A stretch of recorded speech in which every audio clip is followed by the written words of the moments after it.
I want you to close your eyes and imagine with me for a second. Imagine being one of Jesus' disciples, one of his friends. One day Jesus comes and he asks you to be his disciple and follow him. And just imagine how excited you would be. You leave everything behind you and you don't look back. You then spend 3 years following Jesus. And you see Jesus do the most incredible things.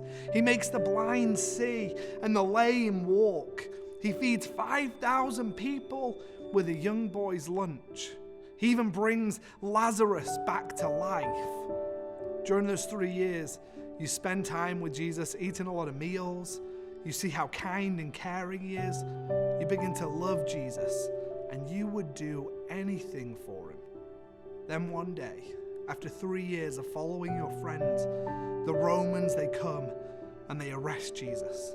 They take him away. They beat him and they stand him on trial.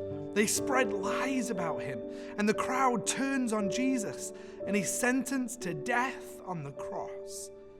There's nothing that you can do. And your friend Jesus isn't even fighting or defending himself.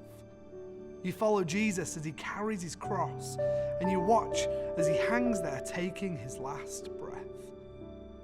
You can open your eyes now. I can imagine that made you feel pretty sad to think about all that Jesus went through and what it must have been like to be one of his disciples. See, I bet when Jesus died, they were all confused. Jesus was supposed to be all-powerful, but the Romans had just killed him. Wasn't Jesus the one who was supposed to save them? Well, thankfully, the story didn't end there.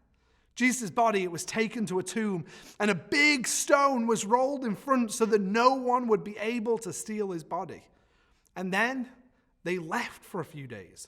See, it was a special occasion, and they wanted to honor God, so they left him. And on the first day of the week, Mary, one of Jesus' followers, she woke up really early, and she rushed to the tomb where she'd left Jesus. And when she arrived, she saw that the stone had been rolled away, and she ran to tell the other disciples. They didn't believe her, so they too ran to the tomb with her, and they found the stone was rolled away, and they saw that only the linen, the cloth that Jesus was wrapped in, was left. The disciples left, and Mary stayed. Her heart was so sad because she had no idea what had happened to Jesus' body.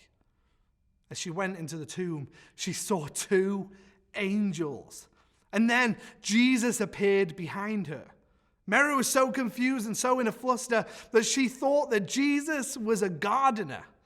As soon as she recognized that this was Jesus, she was full of joy, and she went straight to the disciples with this good news. She said to them, "I have seen the Lord." See, Jesus went to the cross for you and me. He did come to earth to save us. He came to save us from our sins. He died a terrible death so that you and me, we can be forgiven for our bad decisions. But thankfully, Jesus is alive. He didn't stay dead in the tomb, but he rose from the dead. So we are thankful for his death, but today we celebrate that Jesus is alive.